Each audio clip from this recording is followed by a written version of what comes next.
সাল্লাল্লাহু আলাইহি সাল্লাম শুধু নামাজই পড়েছেন এমন নয়, অন্যায়ের বিরুদ্ধে দাঁড়িয়েছিলেন। রাসূল সাল্লাল্লাহু আলাইহি সাল্লাম দেশের জন্য লড়েছেন, অন্যায়ের জন্য লড়েছেন। এই রাসূল সাল্লাল্লাহু আলাইহি সাল্লাম সিরাত থেকে আজকে আমরা মুসলমানরা সেই নসিহত গুলো গ্রহণ করতে রাজি নই। রাসূল সাল্লাল্লাহু আলাইহি সাল্লাম বলেছেন, উম্মতেরা যখন হক কথা ছেড়ে দিবে তখন আল্লাহ তাআলা তাদের উপরে বিভিন্ন বালা মুসিবত তাদের উপরে চেপে বসবে। আজকে এর বড় একটি উম্মতের উপরে, কারণ উম্মতের আজকে আমরা সঠিক ন্যায়ের কথা বলা, ইনসাফের কথা বলা, আমরা উম্মতেরা এগুলো ছেড়ে দিয়েছি। যে আয়াত আপনাদের সম্মুখে তেলাওয়াত করেছি, আয়াতটি জিহাদ সংক্রান্ত আয়াত। মুসলমানদের উপরে যেভাবে রোজা রাখা ফরজ, নামাজ পড়া ফরজ, ঠিক তদ্রুপ ভাবে আবার অন্যায়ের বিরুদ্ধে কথা বলা তার সামর্থ্য অনুযায়ী আল্লাহ রাব্বুল আলামিন বান্দার উপরে ফরজ করে দিয়েছেন। সামর্থ্য অনুযায়ী বলতেই হবে। কমপক্ষে যখন সামর্থ্য হারিয়ে ফেলবেন, অন্তর থেকে ঘৃণা করতে হবে, কিন্তু অন্যায়ের পক্ষ নেওয়ার কোনো অপশন ইসলামে নাই। অন্যায়কে কখনো সাপোর্ট করা যাবে না, বরঞ্চ অন্যায়কে মন থেকে, প্রাণ থেকে ঘৃণা করতে হবে।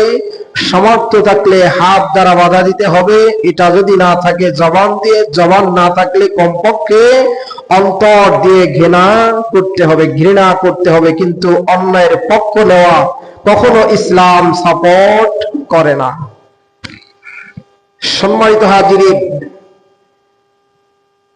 সূরা আল ইমরানের 169 নম্বর আয়াত, এই আয়াতে আল্লাহ রাব্বুল আলামিন যারা আল্লাহর রাস্তায় জিহাদ হবে, শহীদ হবে যারা, তাদের মর্যাদা কেমন এই সম্পর্কিত আয়াত আপনাদের সম্মুখে তেলাওয়াত করেছি।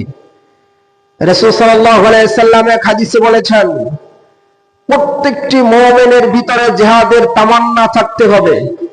যদি কোনো মানুষ, কোন মুসলমান জিহাদের তামান্না ছাড়া মৃত্যুবরণ করে, রাসূল বলেন সে নিফাকের উপরে, মুনাফিকের উপরে তার মৃত্যুবরণ হলো। বলেন না নাউযুবিল্লাহ। জিহাদের তামান্না, জিহাদ করতে পারি না পারি, কমপক্ষে অন্তরে লালন আমার করতে হবে, কারণ আল্লাহ রাব্বুল আলামিন এই বিধান আমাদের উপরে ফরজ করে দিয়েছেন। জিহাদের তামান্না অন্তরের ভিতরে লালন করে যদি আমি আপনি মৃত্যুবরণ করি, না করে যদি মৃত্যুবরণ করি, রাসূল বলেন তাহলে এই বান্দা সে ইসলামের উপরে মৃত্যুবরণ হয় নাই, সে মুনাফিকের উপরে তার মৃত্যুবরণ হলো। রাসূল সাল্লাল্লাহু আলাইহি সাল্লাম হাদিসে বলেন, হযরত আনাস রাদিয়াল্লাহু তাআলা আনহু থেকে বর্ণিত হাদিস, মুমিনরা যখন জান্নাত প্রাপ্ত হবে, জান্নাত প্রাপ্ত হওয়ার পর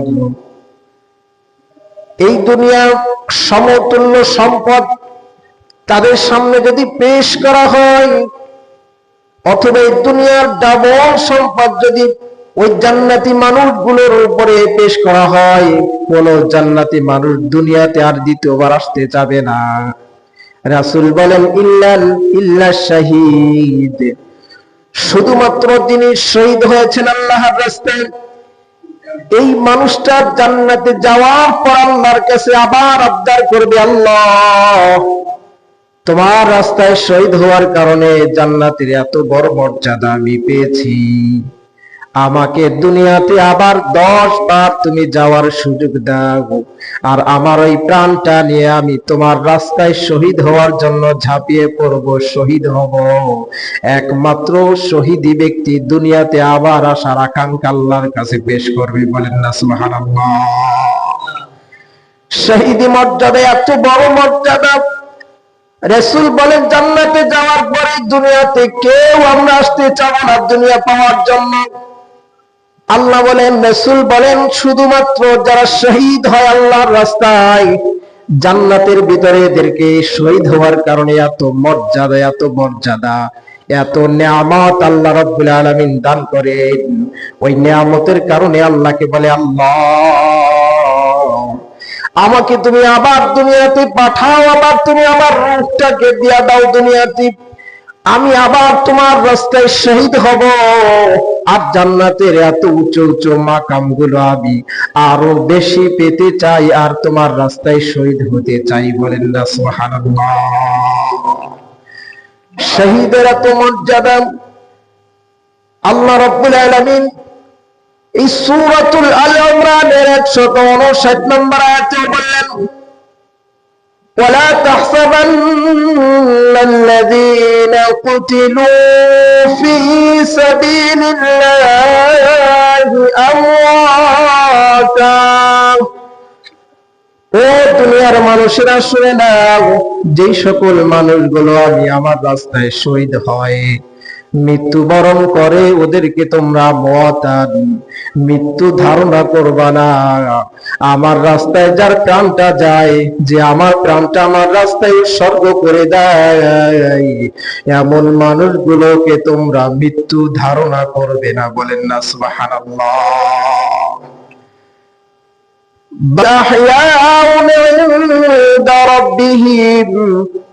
দুনিয়াবাসীকে আল্লাহ রাব্বুল আলামিন জানায় দেয়, ও দুনিয়াবাসী, আমি আল্লাহ আমার রাস্তায় যারা শহীদ হয়েছে, আমার কথা বলার কারণে, দ্বীনের কথা বলার কারণে, হক কথা বলার কারণে, ন্যায়ের কথা বলার কারণে, দেশ রক্ষার কথা বলার কারণে, নিজের জান মাল রক্ষা করার কারণে যে মানুষগুলো শহীদ হয়, এরা আমি আল্লাহ, আমার কাছে এরা জীবিত। বলেন না সুবহানাল্লাহ।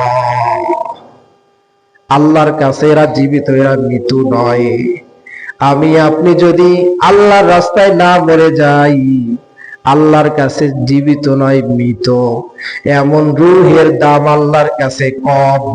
কিন্তু যেই রূহটা আল্লাহর রাস্তায় থাকা অবস্থায় শহীদ হয়ে গিয়েছে, হক কথা বলার কারণে, আল্লাহর দ্বীনের উলুহিয়াতের কারণে, ইলাই কালিমাতুল্লাহ, আল্লাহর দ্বীনের কথা আওয়াজ বুলন্দ করার কারণে মৃত্যুবরণ করেছে, আল্লাহ বলেন এমন মানুষগুলো আমি আল্লাহ, আমার কাছে মৃত নয়, এরা আমার কাছে জীবিত।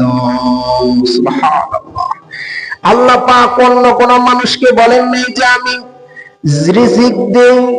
আল্লাহ বলেন এমন মানুষগুলোকে ইউরযাকুন, আমি আল্লাহ রাব্বুল আলামিন তাদেরকে রিজিক দেই। সুবহানাল্লাহ বলেন। এরা সবাই রিজিক প্রাপ্ত হয়ে যায়। হাদিসে রাসূল সাল্লাল্লাহু আলাইহি সাল্লাম বলেন, এই হাদিসটাই আয়াতটা আল্লাহ রাব্বুল আলামিন নাজিল করেছেন উহুদ যুদ্ধের পরে। 70 জন যখন মুসলমানদের শহীদ হয়ে গেল, সাহাবী کرام 70 জন সাহাবী উহুদ যুদ্ধে শহীদ হয়ে গেল। হযরতে জাবের রাদিয়াল্লাহু তাআলা আনহুর বাবাও শহীদ হয়ে গেলেন। হযরতে জাবের রাদিয়াল্লাহু তাআলা আনহু বাবার জন্য মন খারাপ। আমাদের মা বাবাও যদি মারা যায়, সন্তানের মন খারাপ থাকে, এটাই স্বাভাবিক, ঠিক কিনা বলেন? জাবের রাদিয়াল্লাহু তাআলা আনহু একজন সাহাবী, বাবা মারা গেছে, উহুদ যুদ্ধে শহীদ হয়ে গেছে, মনটা একটু খারাপ। রাসূল সাল্লাল্লাহু আলাইহি সাল্লাম লক্ষ্য করলেন জাবের রাদিয়াল্লাহু তাআলা আনহুর মনটা ভীষণ খারাপ, বাবা উহুদ যুদ্ধে শহীদ হয়ে গিয়েছে। রাসূল সাল্লাল্লাহু আলাইহি সাল্লাম জাবেরকে ডাক দিলেন, ইয়া জাবের, হে জাবের, কেন তোমার মনটা খারাপ? বাবার কথা মনে পড়ছে। রাসূল বলে, ও জাবের, তুমি কি জানো তোমার বাবার সঙ্গে মহান স্রষ্টা মহান রব্বুল আলামিন কেমন আচরণ করেছে, কেমন আচরণ করছে, এটা কি তুমি জানো? জাবের রাদিয়াল্লাহু তাআলা আনহু বলেন, ইয়া রাসূলুল্লাহ, না, আমি তো জানি না। রাসূল সাল্লাল্লাহু আলাইহি সাল্লাম জাবেরকে ডাক দিয়ে বলে, ও জাবের, শোনো, আল্লাহর রাস্তায় যারা শহীদ হয়ে যায়, আল্লাহ রাব্বুল আলামিনের দ্বীন হেফাজতের জন্য, ন্যায় প্রতিষ্ঠার জন্য যারা শহীদ হয়ে যায়, তারা আল্লাহর কাছে মৃত্যু নয়, তা আল্লাহর কাছে জীবিত। আল্লাহ রাব্বুল আলামিন তাদেরকে স্বয়ং রিজিক দান করেন। বলেন না সুবহানাল্লাহ। জাবেরকে ডাক দিয়ে বলে, শোনো, তোমার বাবার সঙ্গে আল্লাহ রাব্বুল আলামিন কেমন আচরণ করছে, শোনো। রাসূল সাল্লাল্লাহু আলাইহি সাল্লাম বলে, কোন বান্দা যখন আল্লাহর রাস্তায় শহীদ হয়ে যায়, আল্লাহ রাব্বুল আলামিন তার রূহটাকে একটা সবুজ পাখির পেটের ভিতরে আল্লাহ রাব্বুল আলামিন তার রূহটাকে ঢুকায়া দেয়। বলেন না সুবহানাল্লাহ।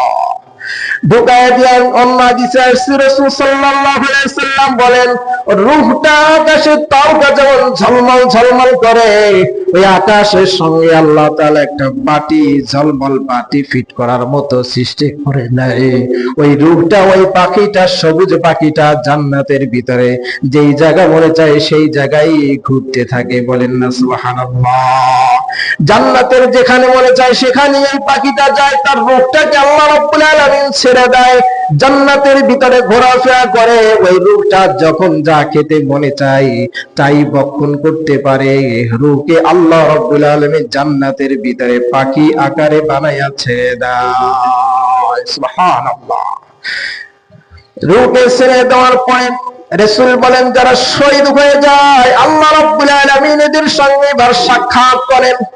সাক্ষাৎ করে রূহগুলোকে আল্লাহ রাব্বুল আলামিন খুব করে বলেন, তোমরা আর কি চাও? তোমরা আর কি চাও? রূহগুলো জান্নাতের ভিতরে সব জায়গা যাওয়ার পারমিশন আছে। জান্নাতের যতগুলো মাকাম আছে, দরজা আছে, সব মাকামে পৌঁছায় যায় রূহগুলো। আল্লাহর কাছে আল্লাহর জবাবের কোনো প্রশ্নের কোনো উত্তর রূহগুলো দেয় না, শহীদদের রূহগুলো। আল্লাহ পাক আবার তাকে জিজ্ঞাসা করে, কি চাও তুমি বলো? এরকম তিনবার রূহগুলোকে, শহীদের রূহগুলোকে আল্লাহ রাব্বুল আলামিন জিজ্ঞাসা করেন। বুখারী শরীফের বর্ণনা। তিনবার জিজ্ঞাসা করার পরে জান্নাতের ওই রূহগুলো, শহীদদের রূহগুলো যখন বুঝতে পারে আল্লাহ রাব্বুল আলামিনকে যে কোনো উত্তর দিতেই হবে, তখন তারা আকাঙ্ক্ষা করে বলে, আল্লাহ, জান্নাতের ভিতরে তো সব জায়গায় ঘোরাফেরার অনুমতি তুমি দিয়ে দিয়েছো আল্লাহ, আমরা এখন চাই শুধু আমার এই দুনিয়াতে তুমি পাঠিয়ে দাও, আর আমাকে যে প্রাণটা তুমি দুনিয়াতে দিবা আল্লাহ, ওই প্রাণটা তোমার রাস্তায় শহীদ হয়ে যেন আবার আসতে পারে, এটাই হলো আমার আকাঙ্ক্ষা। সুবহানাল্লাহ। এত মর্যাদা শহীদদের আল্লাহ রাব্বুল আলামিন দিয়েছেন, এত মর্যাদা। বিনা হিসাবে যারা জান্নাত প্রাপ্ত হবে, এক নাম্বার হলো শহীদ। যারা আল্লাহ রাস্তায় শহীদ হয়ে যায়, এই মানুষদেরকে আল্লাহ রাব্বুল আলামিন কোনো হিসাব নিকাশ নেন না। এদেরকে আল্লাহ রাব্বুল আলামিন বিনা হিসাবে জান্নাতের টিকিট আল্লাহ দিয়া দিবেন। সুবহানাল্লাহ, সুবহানাল্লাহ। আজকে মুসলমান এই শহীদ হওয়ার এত মর্যাদা ইসলামে দিয়েছে, কোরআনে দেওয়া হয়েছে, রাসূল সাল্লাল্লাহু আলাইহি সাল্লাম বলেছে, এত মর্যাদা। আজকে বলেন তো, আমরা মুসলমান আছে কয়জন সেই শহীদি তামান্না নিয়ে আমরা বেঁচে থাকি? বলেন তো, ঠিক কিনা বলেন? কয়জনের ভিতরে সেই শহীদি তামান্না আছে? না।